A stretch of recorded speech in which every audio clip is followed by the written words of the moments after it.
Gujarat Ahmedabad Sabarmati river front కట్టుకుంటుంది. 10,000 కుటుంబాలను తరలించిన అక్కడి నుంచి. వాళ్ళు సరైన ప్యాకేజ్ కూడా ఇవ్వలేకపోయారు. ఈరోజు ఢిల్లీ యమునా నదిని ప్రక్షాళన చేస్తారు. ఉత్తరప్రదేశ్ గంగా నది ప్రక్షాళన చేసిన మన గొప్పగా ప్రపంచానికి ప్రచారం కల్పించుకుంటారు. నాకేం అభ్యంతరం లేదు, మంచిది. It is an good programme activity. Why can't Musi river development?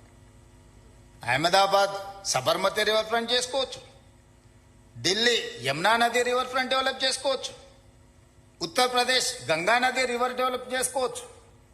Hyderabad నగరం మాత్రం మూసీ నదిని ప్రక్షాళన చేయొద్దు అనడము ఏ మేరకు సమంజసము?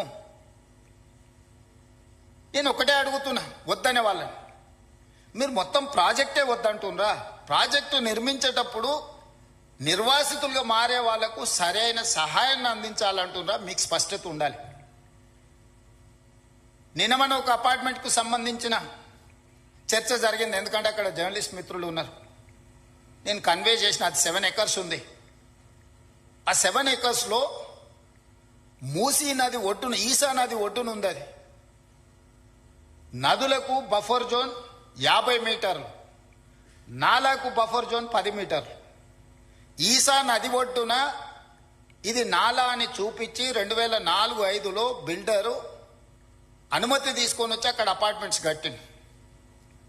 2004 తర్వాత 2012లో చట్టాన్ని సవరించి స్పష్టంగా నాలా అయితే ఎంత ఉండాలా, చెరువులు అయితే ఎంత ఉండాలి బఫర్ జోన్, నదులైతే ఎంత ఉండాలి బఫర్ జోన్, కేటగారికల్గా చట్టాన్ని మనం ఆమోదించుకున్నాం శాసనసభలో. 2012 నుంచి యాక్ట్ మనం ఇంప్లిమెంట్ చేస్తున్నాం. దాని ప్రకారం మూసా నది కానీ ఈసా నది కానీ నది ఒడ్డున 50 మీటర్ల బఫర్ జోన్. ఎవరు ఏమి కట్టడానికి వీలు లేదు. కట్టినా కూడా వాటిని తొలగించాలి. భూ యాజమాన్య హక్కులు మీ దగ్గర ఉన్న నష్టపరిహారం ఇస్తారు తప్ప అందులో ఎలాంటి నిర్మాణాలు జరగడానికి లేదు. NGT direction, supreme court directions, all constitutional authorities have decided to remove all these buffer zones. ఆ అపార్ట్మెంట్ కు సంబంధించి దాదాపుగా 50% ఈ బఫర్ జోన్ 50 మీటర్ల 9 మీటర్ల సెట్ బ్యాక్ చూపించేసి ఇది నాలా అని చూపించి బిల్డర్స్ అక్రమంగా అనుమతి తెచ్చుకొని కట్టినరు. మన వాళ్ళు కొనుక్కున్నారు. అనుమతి చూసి కొనుక్కున్న వాళ్ళ గురించి నేనేం తప్పుగా చెప్పట్లేదు. అనుమతులు అన్నీ చెక్ చేసుకున్నాం. నేను ఈ మధ్యలో ప్రాజెక్టుని టేకప్ చేయాలనుకున్నప్పుడు చూస్తే మోర్ దాన్ 50% బఫర్ జోన్లు ఉన్నది. దీంట్లో చాలా మంది తెలిసిన మిత్రులు ఉన్నారు. అరే వీళ్ళకి ఏదన్నా నష్టం జరిగేటట్టుంది, మనం చేయగలిగిన సహాయం చేద్దామని మా అధికారులకు చెప్పి వాళ్ళ దగ్గర పంపించి వాళ్ళతో చర్చ చెప్పిన. మరి వాళ్ళకి ఎంత చేరిందో తెలియదు. అందుకే ఈరోజు ఇక్కడ నుంచి చెప్పదలుచుకున్నా. వాళ్ళకి ప్రత్యామ్నాయంగా పక్కనే 7 ఎకరాలకు 7 ఎకరాల ల్యాండ్ ఇచ్చి ఇప్పుడు ఎంతైతే స్క్వేర్ ఫీట్ కన్స్ట్రక్షన్ చేసిందో కొత్త నిర్మాణానికి అవసరమైన డబ్బులు బ్యాంకులో డిపాజిట్ చేస్తా, మీరే ఒక సొసైటీ పెట్టుకొని మీరు కట్టించుకోండి.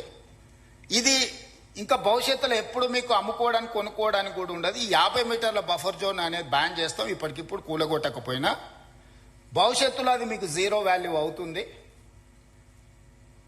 మీ మేలు కోసం మీరు నష్టపరిహారం తీసుకొని మీరు వేరే దగ్గరికి వెళ్ళి కొనుక్కుంటాం అంటే మీ ఇష్టం. లేదు అంటే మీ ఎంత స్థలం ఉందో అంతే స్థలం ఆ పక్కన ప్రభుత్వ స్థలాన్ని కేటాయించి ఈ నిర్మాణానికి అవసరమయ్యే నిధులు కూడా ప్రభుత్వం ముందే మీ బ్యాంకులో డిపాజిట్ చేస్తుంది. మీరు ఒక అసోసియేషన్, మీ ఎట్లాగూ అపార్ట్మెంట్స్ వెల్ఫేర్ అసోసియేషన్ ఉంటుంది కదా, మీరు మీకు డిపాజిట్ చేస్తాం, మీరు కట్టుకోండి అని మేము చెప్పినాం. అది రాజకీయ రంగుగా మారి ప్రతి రాజకీయ పార్టీ అక్కడికి వెళ్ళి వాళ్ళ పట్ల సానుభూతి చూపిస్తున్నాం. సానుభూతితో ఇది సమస్య పరిష్కారం కాదు. నేను ఆ మిత్రులకు సవినయంగా విజ్ఞప్తి చేస్తున్నా. 50 మీటర్ల చట్టము అమల్లో ఉంది. ఆ చట్టాన్ని నేను మార్చలేను. నేషనల్ గ్రీన్ ట్రిబ్యునల్ నుంచి సుప్రీంకోర్టు వరకు ఇచ్చిన గైడ్ లైన్స్ ప్రకారం ఏర్పడింది. ఆ 50 మీటర్ల బఫర్ జోన్లో ఉన్న అన్ని అపార్ట్మెంట్స్ 0 వాల్యూ. నివసించడానికి పనికొస్తుందేమో కానీ దాని ఫైనాన్షియల్ వాల్యూ 0. అట్లాంటివి మేము సేకరించి వాళ్ళకి మేలు చేసి వాళ్ళని పక్కకు తరలించి వాళ్ళకి ప్రత్యామ్నాయం చూపిద్దామని అంటే లేదు, మేము అడ్డుకుంటామని రాజకీయ పార్టీలు అక్కడికి వెళ్తున్నాయి.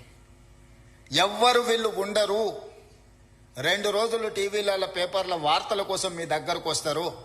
మీ కన్నీళ్లు వాళ్ళకు ఓట్లుగా మార్చుకుందామన్న ఆలోచన చేస్తున్నారు తప్ప మీకు సహాయం అందించాలనుకుంటే ప్రభుత్వంతో చర్చించాలి. అవునయ్యా వీళ్ళకి ఇక్కడ నష్టం జరుగుతుంది, నువ్వు ప్రత్యామ్నాయంగా ఏమిస్తావో చెప్పు అని ప్రభుత్వంతో చర్చించాలి వచ్చే ప్రతినిధులు. మోడీ గారు గొప్పగా చేసిందని చెప్పేవాళ్ళు, ఆ పార్టీకి ప్రాతినిధ్యం వహిస్తున్న వాళ్ళు ఈ ప్రభుత్వంతో చర్చించవచ్చు కదా. They are also constitutional authorities. వాళ్ళు కూడా యూనియన్ క్యాబినెట్ మినిస్టర్లు ఉన్నారు, యువతలు ఉన్నారు. ప్రతిపక్ష పార్టీ కూడా ప్రతిపక్ష హోదా ఉంది. వాళ్ళందరూ వచ్చి కూర్చొని అవును ఇక్కడ నుంచి మూసీ పరివాహక ప్రాంతంలో రెండు వైపులా 50 మీటర్ల బఫర్ జోన్లో ఎవరెవరు ఎఫెక్ట్ అవుతున్నారు, వాళ్ళు ఎంత పేద వాళ్ళు, గుడిసెతో ఉన్నారా, ఇల్లుతో ఉన్నారా, వాళ్ళకి ఏ నష్టం జరుగుతుంది, వాళ్ళ సొంత భూమి ఉందా, ప్రభుత్వ భూమి ఉందా, వాళ్ళకి ఏమిస్తే బాగుంటుందో మనం చర్చిద్దామని నేను చెప్తున్నా. నువ్వు చర్చించడానికి లేదు, నువ్వు కట్టడానికి లేదు, మేము చేయలేదు కాబట్టి నువ్వు చేయొద్దు. నువ్వు చేయలేదు కాబట్టి నువ్వు ఇంటికి పోయినావు, నేను చేస్తానే నమ్మకం ఉంది కాబట్టి నేను కుర్చీలో కూర్చున్నా.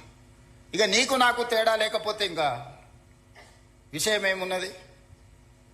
అందుకే మన నగరాన్ని కాపాడుకోవడానికి, మన నగరం అంతర్జాతీయ నగరంగా రాణించడానికి, మన నగరం ఒక దేశ ఆర్థిక వ్యవస్థకి వెన్నెముకగా మారడానికి మీ అందరి సహకారం నాకు కావాలి.